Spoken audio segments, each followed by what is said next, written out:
नमस्कार। हमारे चैनल में आपका स्वागत है। मैं हूं रामचंद्र मौर्य। साथियों, बीजेपी को सत्ता से मुक्त होने की उल्टी गिनती शुरू हो गई है और यह बात कोई और नहीं, प्रधानमंत्री नरेंद्र मोदी ने जिस घबराहट और बौखलाहट में यह बात कही है कि अब लोकसभा चुनाव 400 दिन और बाकी रह गए हैं और पार्टी को संगठित करने और जन जन तक पहुंचने के लिए, खास करके मुसलमानों, ईसाइयों, अल्पसंख्यकों तक पहुंचने के लिए पूरी कोशिश करनी चाहिए। हालांकि उत्तर प्रदेश के पूर्व मुख्यमंत्री अखिलेश यादव ने चुटकी ली और उन्होंने कहा कि जो सत्तारूढ़ पार्टी खुद अपने जाने की उल्टी गिनती की बात कर रहा है, तो उससे यही अंदाजा लगाया जा सकता है कि भारतीय जनता पार्टी कितना हताश है, परेशान है और निराश है। उसकी निराशा की वजह भी है, एक तो विपक्षी दलों का एकजुट होना और दूसरा भारत जोड़ो यात्रा जैसे कांग्रेस की कोशिशें। इन चीजों से प्रधानमंत्री नरेंद्र मोदी बहुत क्षुब्ध हैं, परेशान हैं, घबराए हुए हैं और 2 दिन की कार्यकारिणी की बैठक में, भारतीय जनता पार्टी की कार्यकारिणी की बैठक में उन्होंने जिस तरह से सार्वजनिक मंच पर कहा कि मुसलमानों को साधने के लिए, उन तक पहुंचने के लिए, खासकर 80% पसमानदा मुसलमानों को खुश करने के लिए उनके पास जाने की जरूरत है और उन्हें पटाने की जरूरत है, उनसे वोट लेने की जरूरत है। आपको मैं पहली बार नहीं, कई बार पहले भी बता चुका हूं कि भारतीय जनता पार्टी और आरएसएस का दोहरा चरित्र है, दो मुहापन है। एक मुंह से ये मुसलमानों का विरोध करते हैं, मुसलमानों के मस्जिद को, इनके पुरावशेषों को हड़पने की बात करते हैं, चाहे वो बाबरी मस्जिद हो, चाहे वो ज्ञानवापी मस्जिद हो, चाहे वो ईदगाही मस्जिद हो, सब पर भगवा फहराने की हिमाकत करते हैं और दूसरी तरफ मुसलमानों के वोट के बिना ये जीतने के भी पक्ष में नहीं है कि जीत पाएंगे, क्योंकि मुसलमानों की लगभग 20% आबादी है पूरे देश में और कई राज्यों में तो मुसलमान भारी मात्रा में है, या यूं कहें कि मुसलमानों को नजरअंदाज नहीं किया जा सकता है, उनके वोट को नजरअंदाज नहीं किया जा सकता है। जैसा कि भारतीय जनता पार्टी के नेता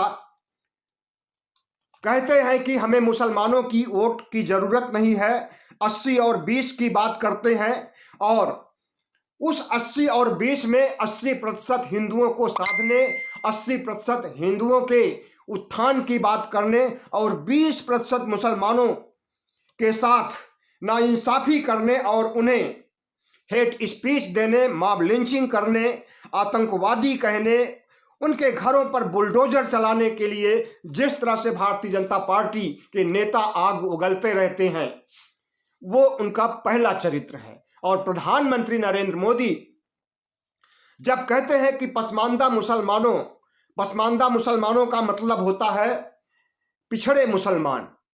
पिछड़े मुसलमान लगभग 80% हैं, उन्हें साध करके और उनके वोट को पाया जा सकता है। भारतीय जनता पार्टी को पसमानदा मुसलमान पसंद करते हैं, लेकिन पसमानदा मुसलमान जो कि बंगाल में 27% हैं, उत्तर प्रदेश में लगभग 20% हैं, बिहार में 17% हैं, केरल में 27% हैं और इन राज्यों में कुल 182 सीटें आती हैं लोकसभा की। अगर ये मुस्लिम बाहुल्य सीटें हैं तो इन्हें साधने के लिए प्रधानमंत्री राष्ट्रीय कार्यकारिणी की बैठक में जिस तरह से मुलायम हो जाते हैं, मुसलमानों के प्रति नम्र हो जाते हैं और उनका वोट पाने के लिए जो बातें कहते हैं कार्यकर्ताओं को संबोधित करते हुए, उससे लगता है कि उनका मुस्लिम प्रेम फिर से जाग गया है। लेकिन ये दूसरा चेहरा हुआ भारतीय जनता पार्टी का, या मोदी का, या आरएसएस का। यही भारतीय जनता पार्टी है जिसके तमाम हिंदू संगठनों ने मुसलमानों के खिलाफ धर्म संसद आयोजित करके, वो चाहे हरिद्वार में हो, दिल्ली में हो, वो चाहे मिर्जापुर में हो, वो चाहे अलीगढ़ में हो, इन जगहों पर धर्म संसद आयोजित करके जिस तरह से मुसलमानों को काट डालने, मार डालने, नरसंहार करने की बात करते हैं, क्या पसमानदा मुसलमान इससे परिचित नहीं है? क्या पसमानदा मुसलमानों को पता नहीं है कि उनके साथ मॉब लिंचिंग की जाती है और बिना कसूर मुसलमानों के घर पर बुलडोजर चलाया जाता है? वो चाहे कोई भी राज्य हो, हर राज्यों में भारतीय जनता पार्टी मुसलमानों को इस देश का दुश्मन समझती है, उन्हें आतंकवादी समझती है, उन्हें इंसान समझती ही नहीं है। मुसलमानों के बारे में जिस तरह से भारतीय जनता पार्टी और आरएसएस का दृष्टिकोण है वह सबको पता है, और जिस तरह से मुसलमानों का ध्रुवीकरण करके, धार्मिक ध्रुवीकरण करके और देश को हिंदुत्व की प्रयोगशाला बना करके 2014 और 2019 में भारतीय जनता पार्टी ने चुनाव जीता है, उसकी संभावना 2024 के लिए नहीं है।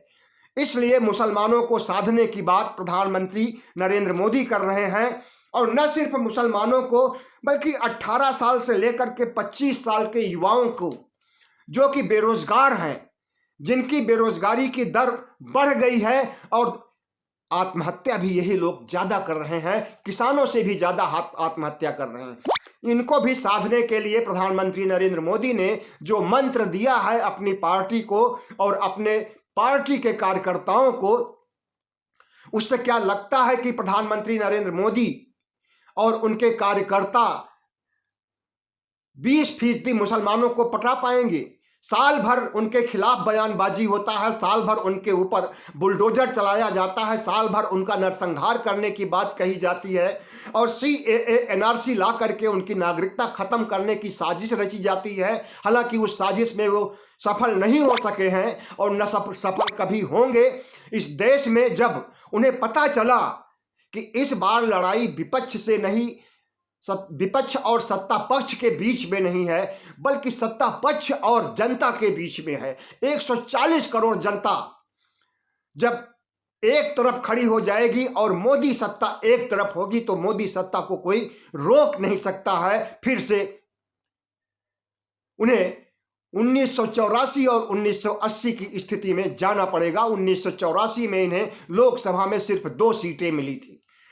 तो जिस तरह से प्रधानमंत्री नरेंद्र मोदी विपक्ष के बढ़ते हुए कद, खास करके कांग्रेस के भारत जोड़ो यात्रा से बौखलाए हुए हैं और इनकी रातों की नींद हराम हो गई है, और जिस तरह से युवा वर्ग इनसे नाराज है, और जिस तरह से मुसलमान खेमा, संपूर्ण मुसलमान, चाहे वो पसमानदा हो, चाहे वो अगड़े मुसलमान हो, चाहे वो पिछड़े मुसलमान हो, सब के सब भारतीय जनता पार्टी की नीतियों से, आरएसएस की नीतियों से और इस देश के साधु संगठनों और हिंदू कट्टरपंथियों के बयानबाजी से इस तरह से सब व्यथित हैं, इस तरह से सब डरे हुए हैं कि वे नरेंद्र मोदी की चुपड़ी बातों में नहीं आएंगे 2024 के चुनाव में।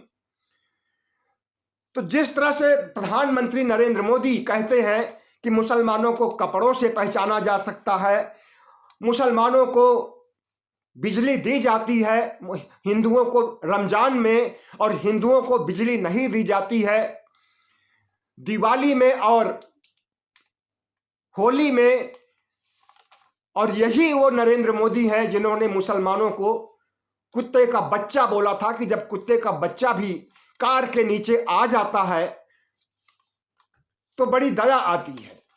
तो इन कुत्ते के बच्चों से उनकी तुलना करने वाले आज वही नरेंद्र मोदी चले हैं पिछड़े मुसलमानों को साधने के लिए, पसमानदा मुसलमानों को साधने के लिए। लेकिन मुसलमान सावधान हैं, मुसलमानों ने भारतीय जनता पार्टी का चाल, चरित्र, चेहरा सब कुछ समझ लिया है। प्रधानमंत्री खुद शमशान कब्रिस्तान की बात कर चुके हैं। प्रधानमंत्री खुद मुसलमानों के खिलाफ हेट स्पीच दे सकते हैं, और भारतीय जनता पार्टी के लोग तो मुसलमानों के खिलाफ जिस तरह से दिल्ली में या कई राज्यों में दंगे भड़काए हैं और मुसलमानों का कत्लेआम किया है, और CAA NRC ला करके मुसलमानों को डिटेंशन कैंप भेजने और उनकी नागरिकता को खत्म करने के लिए साजिश रची है, उससे मुसलमान अच्छी तरह से वाकिफ है। तो आरएसएस भारतीय जनता पार्टी, तमाम हिंदू संगठन कितना भी जोर लगा लें, इस बार मुसलमान उनको वोट देने वाले नहीं हैं। और जो बेरोजगारों की बात है, 18 से 25 साल की, इनकी संख्या लगभग 10 करोड़ है। 10 करोड़ मतदाता हैं जो कि 18 से 25 साल की उम्र में आते हैं, और ये 10 करोड़ बहुत होते हैं। 40-42 प्रतिशत पर अगर सरकार बनती है नरेंद्र मोदी की, और उसके अलावा जितने भी मतदाता हैं वो चाहे भले ही 67% हो या उससे अधिक हो, उनका कोई महत्व नहीं होता है। तो इस बार 67% जो भारतीय जनता पार्टी को वोट नहीं दिया है, अगर वो संगठित विपक्ष को वोट दे देगा तो भारतीय जनता पार्टी सत्ता में नहीं आ सकती है। और मुसलमानों को, बेरोजगारों को साधने की कितना भी कोशिश करें, लेकिन इनसे हर समुदाय नाराज है। न सिर्फ मुसलमान नाराज हैं, न सिर्फ बेरोजगार नाराज हैं, बल्कि महंगाई को झेलते हुए, बेरोजगारी और गरीबी को झेलते हुए, महामारी को झेलते हुए पूरी कायनात को इन्होंने नाराज कर दिया है। और इनकी नाराजगी 400 दिनों में नहीं दूर कर सकते हैं। 400 दिनों की उल्टी गिनती शुरू हो गई है। 399 दिन कल थे, आज 398 दिन हो गए हैं।